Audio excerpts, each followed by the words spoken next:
welcome in to another episode of Three True Values. I'm your host, James Fletcher, and we are deep into the off season here of college basketball. We are now through Summer League. We are through Peach Jam. Even the off season talking points are starting to run a little bit dry, but there's never a lack of things to talk about in the sport. So over these next few weeks, we are going to release the top 10 coaches. We're going to go conference by conference. We're going to do the ACC. We're going to do the Big 12, the SEC, and the Big 10. We're going to go through the Power 4 conferences, and we're going to break down which coaches entering 2025-26 are in the best position, who is at the top of their game. So if this conference is not where your team plays, still some really interesting stuff, some rising coaches, some Hall of Fame coaches, where do they stack up? But we will have your conference at some point along the way, so be sure to tune in that week. You want to know where your team stacks up. You want to know where your rivals are, and everyone in between. So that is coming up here over the next month or so. We might break in every now and then with something if there is news that pops up throughout the course of us putting these out. Of course, this is an off-season series that you can also read at On3. I will be putting these up on the website, weekly articles coming out on the top 10 coaches from each conference in the same order that we're going to break them down here. ACC already up. Big 12 also up now as well. So if you want to go ahead, you can, or you want to go with the pace of the podcast, you can do that as well. Those are all up for you there, along with all the rest of our not just college basketball coverage, but all things college sports. So without further introduction, let's get into it. We are talking about the ACC's top coaches entering the 2025-26 season. This is a conference that has made huge investments in the coaching ranks over the past 12 to 18 months. We have seen big overturn in a conference that had gone stale, an ACC conference that had lost its grip as the best conference in college basketball and was really fading the wrong direction. It really appeared to be Duke, Clemson, and North Carolina when they were on. At times they have not been, though, under Hubert Davis. So when you look at these rankings, there's going to be some fresh faces. There's going to be some big names that have entered the conference that are looking to tear things up, to restructure the way things go here as they look to reassert themselves. But as we get into the rankings, we're going to start at number 1, where Jon Scheyer, I think, has a strong hold here. Now, he takes over for Mike Krzyzewski, obviously one of the greatest, if not the greatest, college basketball coach of all time. You look at what he was doing, just churning out. If you want to look at the prospects that he was able to bring in, you want to look at the talent that he was able to get into the NBA, you want to look at success on the court in college. He had it all. The championships, everything you could look for, Mike Krzyzewski has on his resume. There is no doubt. So his hand-picked successor, Jon Scheyer, comes in. He serves as head coach in waiting. He figures out the recruiting game along the way. Obviously an assistant at Duke for quite a while. He was a former player there as well. And so when he takes over, there's a lot of intrigue. Can he keep things up? How far will the Duke standard fall? Because I don't think anyone expected that it would stay exactly where it was. Yes, Duke, of course, is a huge brand in the sport, but much of that brand was built in connection with Mike Krzyzewski. So where do things go after he leaves?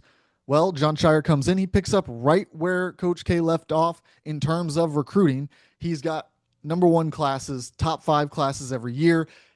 That has not been an issue. We know that. So right off the bat, we've got the first piece, talent acquisition, out of the way. And now, since he has taken over, NCAA tournament appearances have not slowed down. Deep runs, ACC championships, none of it has really fallen apart. He still has to get to the mountaintop. He still has to win it all in order to get into the conversation with the elite coaches in the sport. That's for sure. But as we see this changing of the guard, we see more and more young coaches popping up, getting into the mix for championship opportunities. I think he's right there. His name is one of them that should definitely be on your radar. So I've got him number one in the ACC right now. And I think here's the biggest key. Here's the biggest thing that he has going for him right now, the way that he is coaching this Duke team. He has figured out how to play in this new era, not just in the transfer portal era, which he has done. He has gone and gotten some of the top transfers to mix in with five-star talent, future NBA players. He has figured out how to use Duke, their academics, to his advantage with filling out the bottom of the bench in the transfer portal. So he's got that part down. The talent acquisition, like we said, whether it's transfer portal, whether it's recruiting, he's locked in. Now, here's something that he is doing really well that I don't know if he's gotten quite enough credit for yet. And I think the more he does it year over year, it's going to become a piece of who he is as a coach. And that is, he builds rosters. He builds winning rosters. He's not just putting a lot of five-star players out on the court together. He's taking a star player, maybe even two-star players, but he's taking a star player and he is surrounding them with pieces that fit. You look at last year's team. He made sure that the point guard spot was stocked and ready to go because Cooper Flagg was going to play off the ball quite a bit. Yes, they're a star player, but off the ball. He went and got shooters who could surround Cooper Flagg. Cooper Flagg could get downhill and make that pass to the corner, make that pass out to the wing because he had guys out on the perimeter who teams had to respect. He's also getting long, versatile defenders and putting them all over the court. Duke, as much as any team in the country last year, had a type. You knew that they were going to be, if you weren't one of the top two or three options, you were going to be long, a solid defender, and compete on a nightly basis. Those were the things that they had, whether it was at the 1/2 spot, depending on if Cone was on the court. If you were talking about the wing with Sion James, you were talking about the center position with Malawak. They knew what they wanted at each position and have again repeated that pursuit this offseason, bringing in Adame Sarr to put on the wing. You've got your star in Boozer. You've got Kamania coming in. You've got Boozer and Foster at point guard ready to step things up. You've got more guys who have stayed in the program for a while. They're retaining talent, not just bringing it in. So I really, really like what Jon Scheyer has been able to do. As we move down to number 2, we're going to stay in the state of North Carolina. We've got Will Wade. This is some of the fresh blood that is coming into the ACC that is mixing things up. And Will Wade, yes, he comes in from McNeese. Of course, before that, LSU, before that, VCU. This is a guy who has won everywhere that he has been. And he had the NCAA investigation, the FBI wiretap, all that went into that. But when he was hired, the conversation quickly became, everything he did is now legal. You can do that all above board. Now, not as much. We'll see how things go in this new NIL era with the clearinghouse and Deloitte. It's still very unclear how all of this is going to play out, how the so-called salary cap in revenue sharing is going to impact players' ability to earn money, what it does to artificially cap the market, lawsuits, everything is going to come out of this. We're going to see how it plays out. But Will Wade, he got caught. Okay. And we could get into a whole conversation about who got caught, who didn't get caught, all of it. But the reality is, until that investigation started into him and his program, until he was handicapped in his ability to operate the way that the teams at the top of the sport were operating, he won. He took VCU to the NCAA tournament. He took LSU into the NCAA tournament. He took McNeese into the NCAA tournament and had them as the upset pick multiple years. A team that was a lock for you to advance in your bracket despite being one of the lower seeds. So this is a big time hire for NC State, who is committed to being part of this ACC renaissance. He's going to come in there. He's already locked up a roster that is drastically improved from what they had the year before, and I think is going to make some immediate noise. Now, number 3, and very well could have been 2, right in the mix, but I am just a believer in what Will Wade does. And so number 3 right here, I understand if you say he should be 2. I hear you loud and clear. I don't have a strong disagreement. But Pat Kelsey at Louisville has quickly, very quickly, made all kinds of fans forget about any hesitance they had at the start of his tenure. Any prior candidate that they thought about along the way before landing him.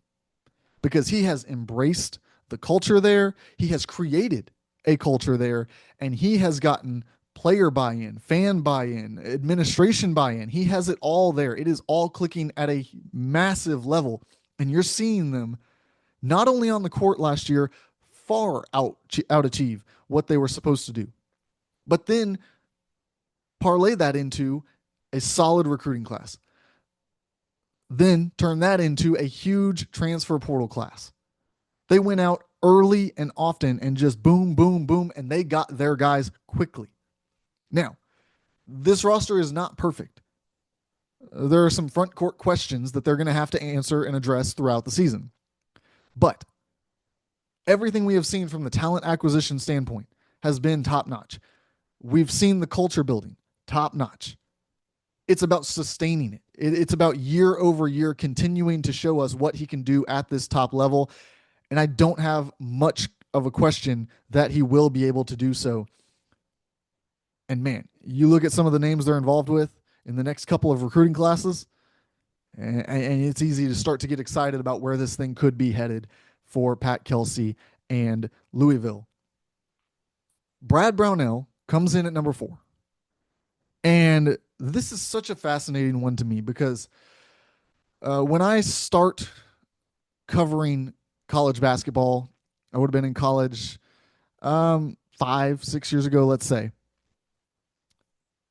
And the perception of Brad Brownell then and the perception of him now has changed drastically.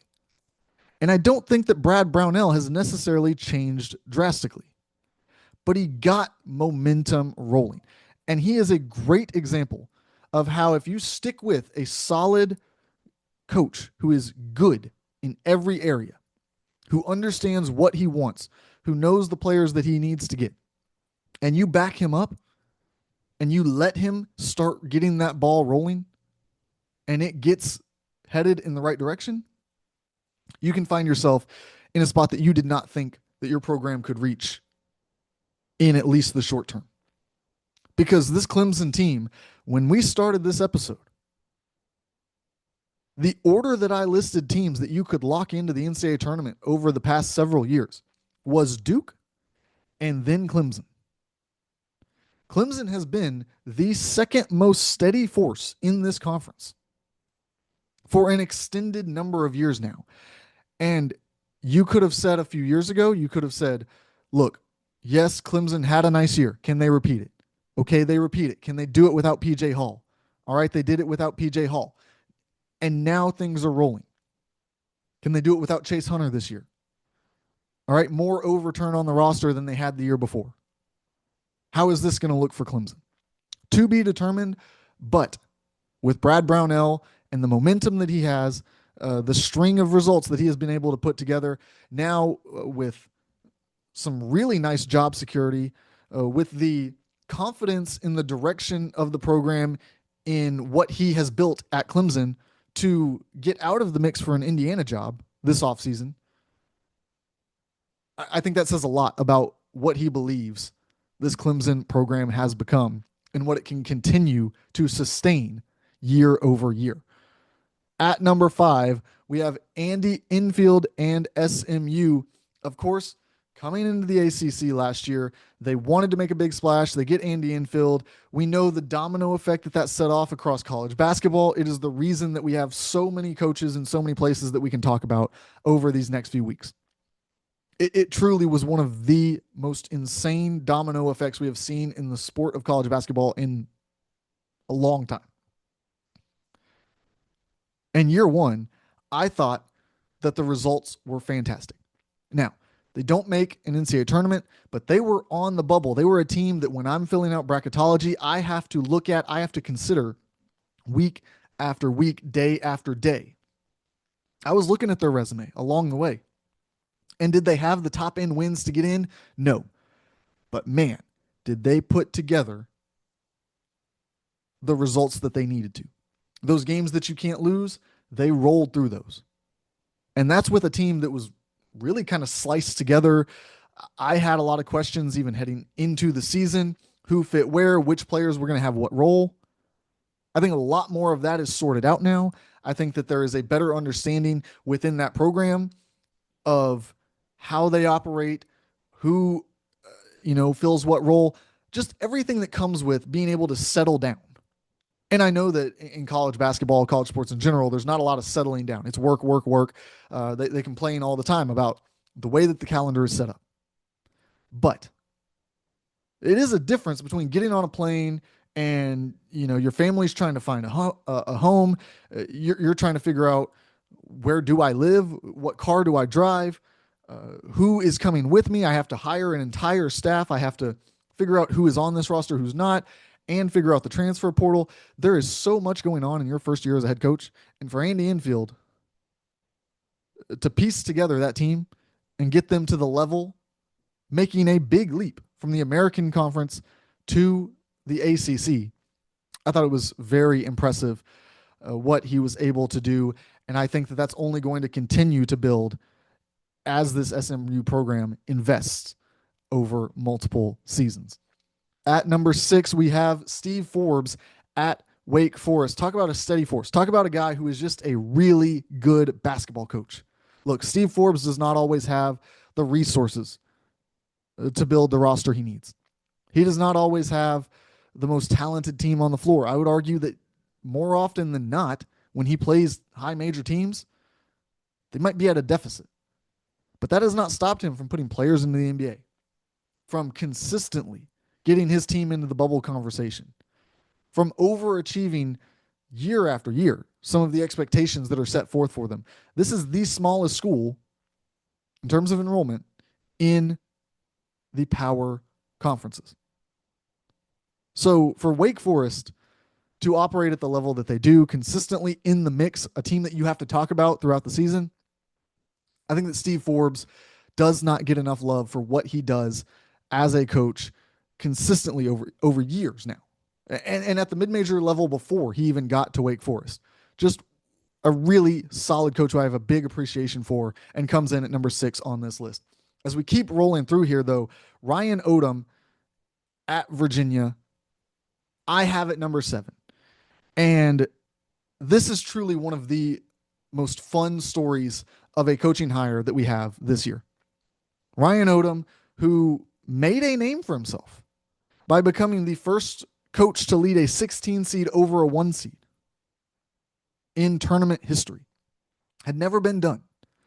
And he does it at UMBC to knock off Virginia. So what a full circle moment. He's a lot like Wade, but this is his first stop at the high major level, in that he has won at every level. I mean, you talk about VCU, Utah State, UMBC. They have always performed while he is there.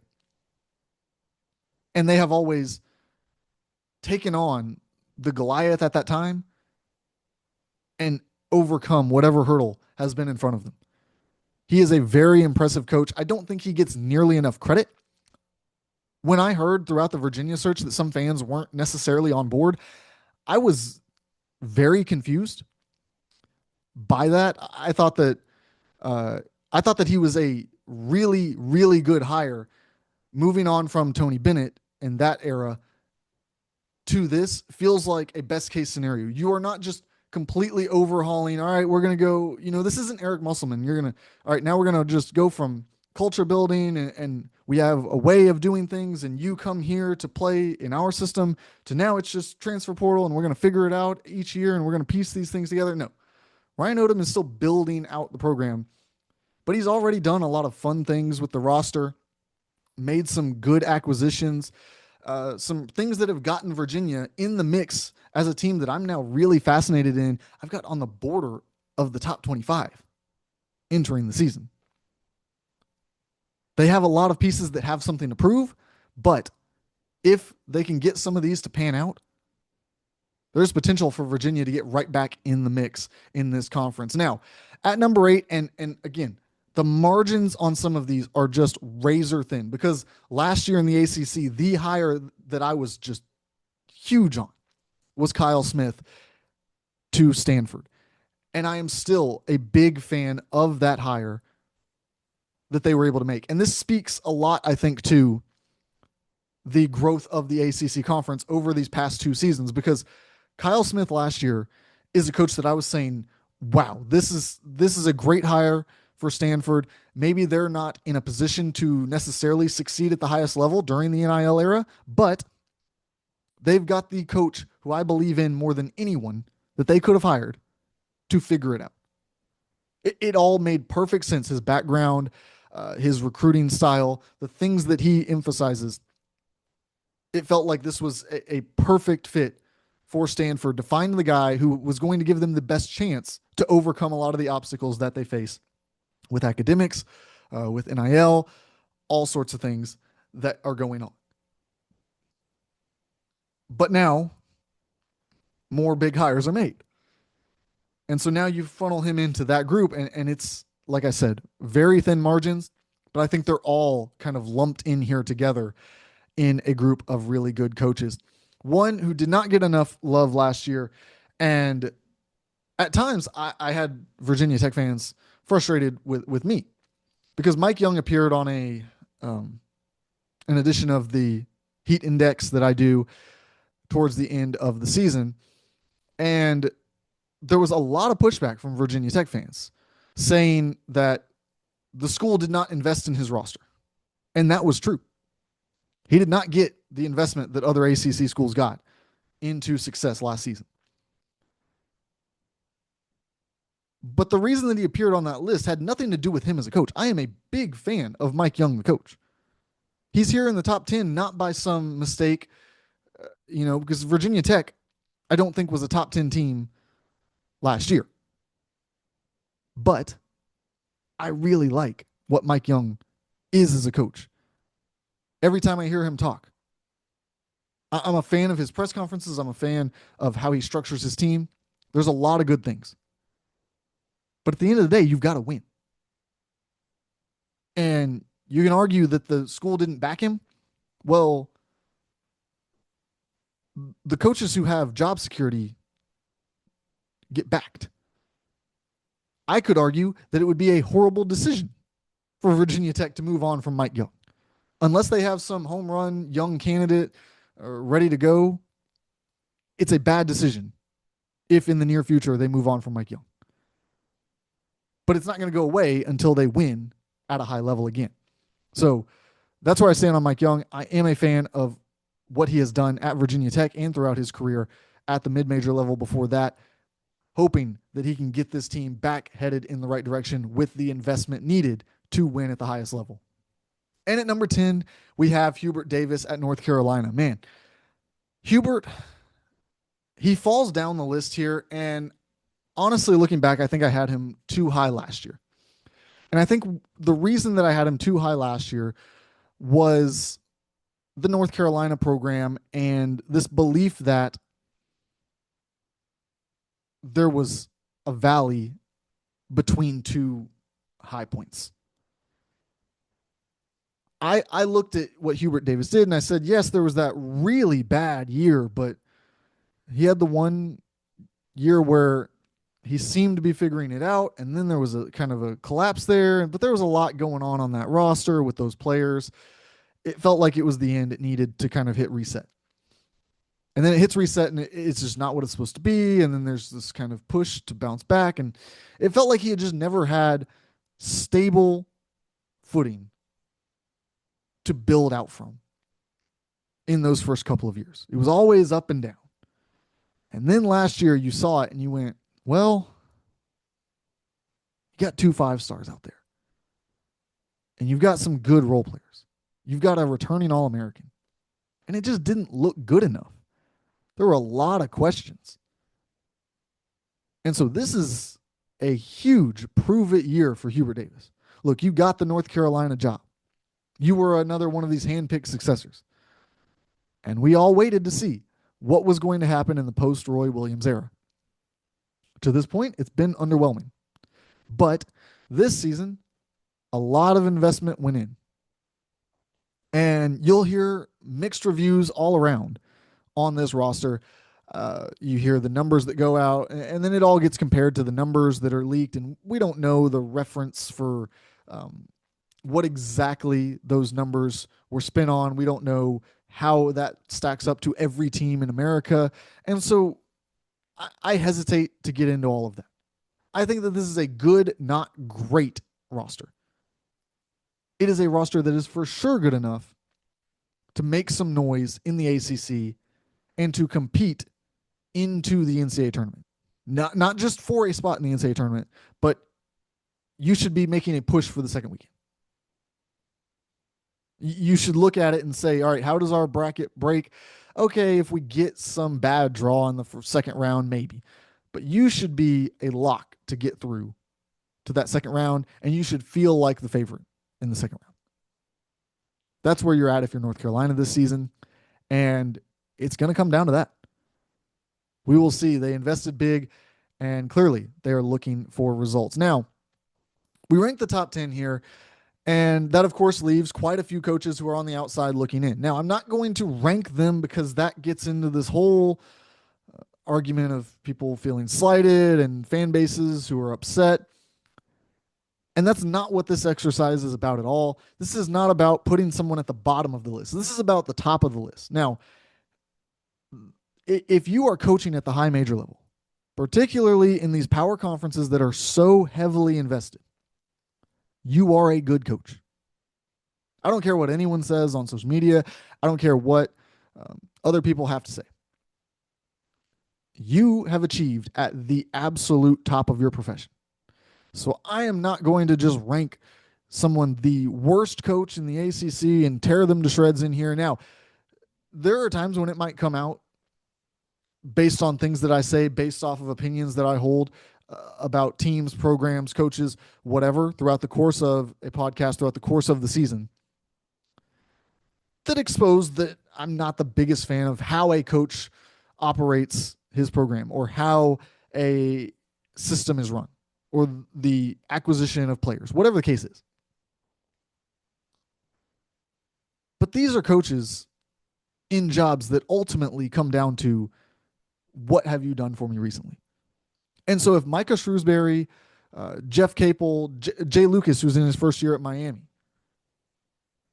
Luke Laux the same way at Florida State, Damon Stoudemire, who has done some good things at Georgia Tech, it just hasn't all come together. Same with Mark Madsen at Cal. Earl Grant, another guy at Boston College who maybe hasn't gotten the investment to operate at that same level. Even Red Autry, who took over, I think, a worse situation than people realize. Jim Boeheim did not leave that program in a successful upward trajectory to take over. But you look at the rest of these coaches on this list, and they are truly one season away from cracking the top 10. Because this is a momentum sport here. You get things rolling in the season, suddenly you're an attractive transfer spot. Suddenly your donors want to contribute to that NIL. Now you're able to field a full roster that looks even better next year. And you've got the momentum coming in. So no one who is in this bottom group here of looking to break into the top 10, none of those coaches are out of it, but none of them are in it today. So that is our wrap up here of the ACC, of the coaching tiers that we've got in this conference. I know that it's always controversial when you rank these things, but I hope that there's an understanding of the system used, what I am going off of here to create this list, and that if you don't agree with me, at least you understand what I'm doing in this exercise. Come back next week. We will have the Big 12 for you, followed by the SEC, and then wrapping up with the Big 10. As we keep rolling through the offseason, we get closer and closer to preseason talk along the way. Right here on Three True Values, I'm your host, James Fletcher.